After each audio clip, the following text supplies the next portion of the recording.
Olá, alunos! Eu sou o professor Alcindo Falcão, da disciplina de Química, e nós vamos aprimorar o nosso conhecimento sobre radioatividade. Você sabe o que é radioatividade? O átomo radioativo, ele está numa busca constante para se tornar mais estável. Ele possui uma constante e lenta desintegração. Um elemento pode emitir radiação independente do seu estado físico, sólido, líquido ou gasoso, e de fatores químicos, tais como temperatura e pressão em que esse elemento possa se encontrar. As radiações emitidas pelos elementos radioativos são principalmente as partículas alfa, partículas beta e raios gamas. Essas são as três principais partículas radioativas dos elementos radioativos. Contexto histórico. Como que surgiu a radioatividade? Bem, tivemos vários químicos, vários físicos que aprimoraram, que estudaram a radioatividade. O primeiro deles é William Crookes. Ele teve uma contribuição dos raios catódicos ao realizar os seus experimentos com descargas elétricas. William Röntgen, físico e engenheiro mecânico alemão, ele contribuiu com modificações das ampolas de Crookes e com isto ele descobriu o raio-x. Antoine Becquerel, físico e francês, em 1896 constatou que uma substância poderia emitir radiação espontaneamente. E aí vem Pierre e também Marie Curie, né? Esse casal, eles também contribuíram muito para a radioatividade. Pierre, ele trabalhou juntamente com a sua esposa e descobriu que o urânio é um elemento radioativo. Já Marie, ela descobriu dois novos elementos radioativos, polônio e o rádio. Ernest Rutherford, ele descobriu as radiações alfa e beta.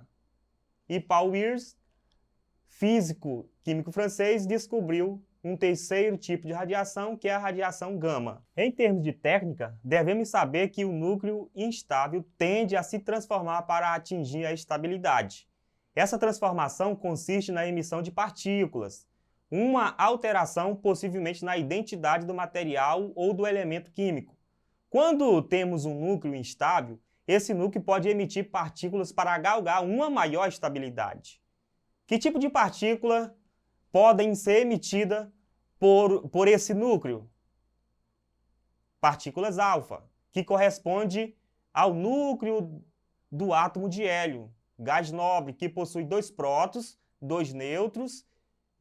A partícula alfa é um aglomerado de dois prótons e de dois nêutrons. Partículas beta é equivalente ao elétron. Em relação à partícula alfa, a partícula beta ela é muito mais leve, cerca de 7 a 8 mil vezes. Partículas beta é equivalente ao elétron. Em relação à partícula alfa, a partícula beta é muito mais leve, cerca de 7 a 8 mil vezes.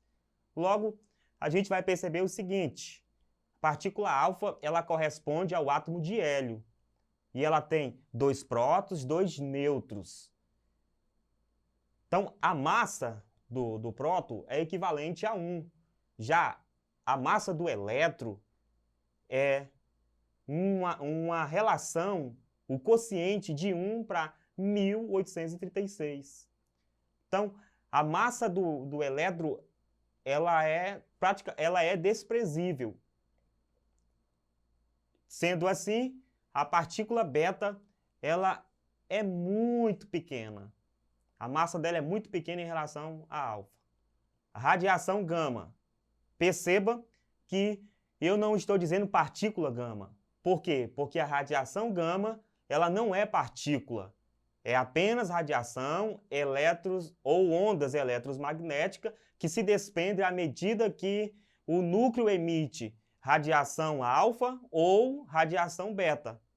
Ou seja, a radiação gama ela é apenas energia e não possui massa. Vamos analisar a capacidade, ou seja, o poder de penetração de cada uma dessas emissões. Emissão ou radiação alfa, ela fica retida em uma folha de papel. Logo, ela vai ter a velocidade de 10% da velocidade da luz. A partícula beta, como ela é 7 a 8 mil vezes menor que a alfa, então ela é bem menor.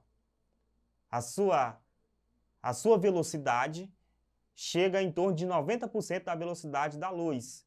E ela pode ficar retida em uma roupa grossa ou em uma folha de alumínio. Já a radiação gama, ela, por não ser uma partícula, ela é apenas uma onda eletromagnética. Então, a velocidade da radiação gama é a própria velocidade da luz, então é muito alta. E só o que pode reter é uma parede de concreto ou de chumbo. É por isso que os lixos radioativos, eles devem ser colocados no que nós chamamos de túmulo de concreto. Transmutação ou desintegração. Já que o núcleo é estável, ele emite radiação. Consequentemente, ele vai sofrer alteração no seu número de prótons e de nêutrons. Assim, a alteração na identidade do elemento químico, isso pode se dar por dois processos. Por processos naturais e também por processo artificial. Processo natural, espontâneo, vai ser emissão alfa, emissão beta e radiação gama. Tudo isso vai acontecer de forma espontânea. Artificial é uma emissão forçada por bombardeamento no núcleo para provocar esse decaimento. Transmutação natural. Da emissão alfa, os núcleos com mais de 80 prótons. Então, nós temos aqui esse esquema que vai demonstrar isso. Eu tenho um elemento X, número atômico Z e massa A. Partícula alfa com massa 4, porque isso corresponde a 2 prótons, 2 nêutrons. E como 2 prótons, nós temos aí como se fosse o número atômico 2, que vai formar um elemento Y. Então, para isso, nós aplicamos a primeira lei de Soddy, que diz o seguinte: quando um átomo sofre um decaimento alfa, o número atômico diminui 2 unidades e o seu número de massa diminui 4 unidades. Temos como exemplo o urânio 235 emitindo partículas alfa do seu núcleo para sofrer a transmutação natural e se transformar no tório. Então, como nós podemos perceber, ele está emitindo 2 prótons e 2 nêutrons, e essa transmutação natural, né, vai dar a identidade, ou seja, a criação de um novo elemento químico, que é o tório.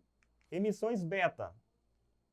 Os núcleos que se encontram acima da faixa de estabilidade e apresentam excesso de nêutrons. Então, nós temos aí um elemento X, massa A, número atômico Z, vai sofrer emissão de partículas beta e vai se transformar num elemento representado por A, massa e número atômico Z mais 1. Aí nós aplicamos a segunda lei de Soddy. Quando um átomo emite uma partícula beta, seu número atômico aumenta 1 unidade e seu número de massa permanece o mesmo. Nós temos aí, como exemplo, o tório sofrendo decaimento ou emissão de partículas beta e se transformando em um novo elemento. Agora vamos para o egestano. Quando um átomo do elemento de urânio 239 é transformado num átomo do elemento de plutônio, pode-se afirmar que foram emitidas? 2 partículas positron, 2 partículas deuteron, 2 partículas gama, 2 partículas alfa ou 2 partículas beta? Analise o seguinte, vamos analisar a massa do urânio-239. Vamos analisar agora o plutônio-239. O número atômico do urânio, 92. O número atômico do plutônio, 94. Analisa comigo a massa 239 no urânio, 239 no plutônio. Isso quer dizer que não sofreu alteração na sua massa.